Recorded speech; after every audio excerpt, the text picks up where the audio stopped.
So with that all being said, I know we've been writing a lot of tests and a lot of code. Does this actually work on a real testnet? Or does this actually work on a real mainnet or on a real testnet? Let's give it a whirl. So we would run our forge script, blah, blah, blah, whatever. I'm not going to do that. Why? Because I'm lazy. I'm going to make a makefile, and we're going to define all of our commands in this makefile that we want to do. So we're going to do -include.env so that our makefile knows about our .env environment variable. We're going to do .phony all test. Well, I'll just do all test deploy for now. And this way it knows that these are going to be targets for this makefile. We can do a little help here where we say at echo usage. Then we could say at echo space make deploy args equals ... We could do a little help here. And now if we pull up the terminal, I can run make help and I'll get usage. Spell usage wrong. Usage, the usage out like that. Okay, cool. Let's make another target. Let's do build, which will do this. Remember, if you do the colon semicolon, it's the equivalent of putting this on a new line. We'll do forge build. Now I can do make build or forge build, and they both did the same thing. Oh, interactions test.t.sol doesn't have a version. Let's just do pragma solidity 0.8.18. Make build. Okay, cool. What else do we want to do? We'll want to do a install where if anybody else finds this project, they know what to install. So we'll say forge install chainxl.org/foundry devops at 0.0.11 no commit. And we'll put this and here. I'm just going to copy paste the rest of the command because it's not really that cool to watch me just copy all this stuff out. And I'm just going to do toggle word wrap. So without toggle word wrap, everything's on the same line. If I open up the command and I do toggle word wrap, it's still on the same line. You can see that there's no line numbers here because this is technically all on the same, technically still on the same line. It just looks like it's on different lines because it just wraps around once it reaches the end. So if I run install, we'll actually reinstall all the packages that we ran with forge install already, which is really helpful. We'll have a test target, which will say forge test. So if I pull this back up, I go make test, it's just going to run forge test. And now I'm going to write my deploy target. In our last course, I just said, hey, just copy paste my makefile because it's going to make your life easier. In this one, I'm also going to say just copy paste my makefile, but I am going to show you at least the deploy script that we're going to do and why my makefile is set up the way that it is. So we're going to have a deploy target so that it's really easy to deploy your contracts without having to do like forge, script, blah, blah, blah, blah, blah, with that giant line that we have to have, right? We're just going to have a deploy script.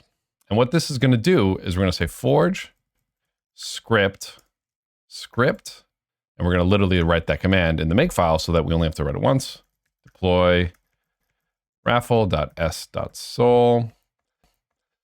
And then I got to name the contract in deploy raffle, which is just deploy raffle. So this is the path, right? We have this script deploy raffle. And then in here, we're going to call the deploy raffle contract.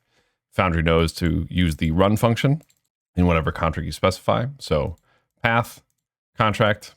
And then I'm going to add this bit called $ parenthesis network args. In your makefile, if you ever want to use environment variables, this is how you do it. This $ and then parentheses.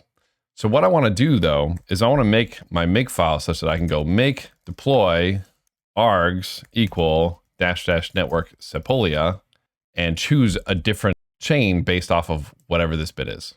Okay, whatever the args I pass are. So we're going to add a little section here. So in our makefile up here, we can do a little basically if statement. Basically, we're going to say if -- network sepolia is used, then use sepolia stuff, otherwise anvil stuff. And the way we're going to do that is we're going to say this little if equals $ find string -- network sepolia $ parenthesis args -- network sepolia new line tab, and then let's do space here. Network args is set to, this is how you do set to in this makefile stuff, --rpc URL, sepolia, RPC URL, space -- private key is going to be our private key, -- broadcast, -- verify, -- etherscan API key. It's going to be etherscan API key like that. And then we'll do --vvvv. And then we're going to do this little end if.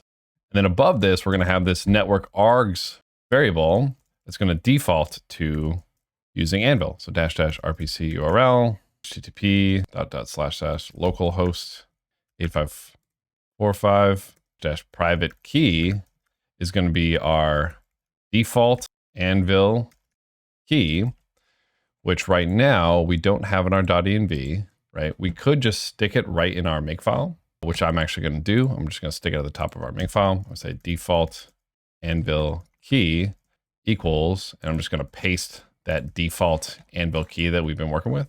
So network args, RPC URL, private key, -- broadcast. Now, what this code will do is if it detects us passing this -- network Sepolia, we're going to deploy with Sepolia, and then if it doesn't, it's going to use Anvil.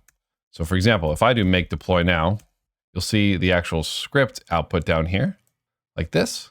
And then obviously Anvil isn't up right now. I'd have to run Anvil, right?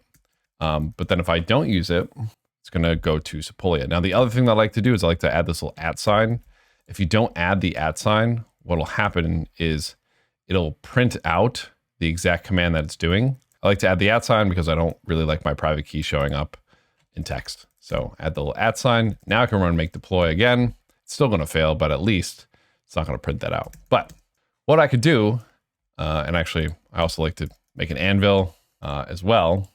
And I'm just going to copy paste the Anvil from my makefile because I really like it. I add this steps tracing and block time 1 bit to make it easier to debug transactions. We haven't really gone over that yet, but we will. But I'm just going to copy this, paste this here. So now I can run make Anvil. Oops. Make Anvil. Then in a new terminal, make deploy and compile everything and deploy to our Anvil chain.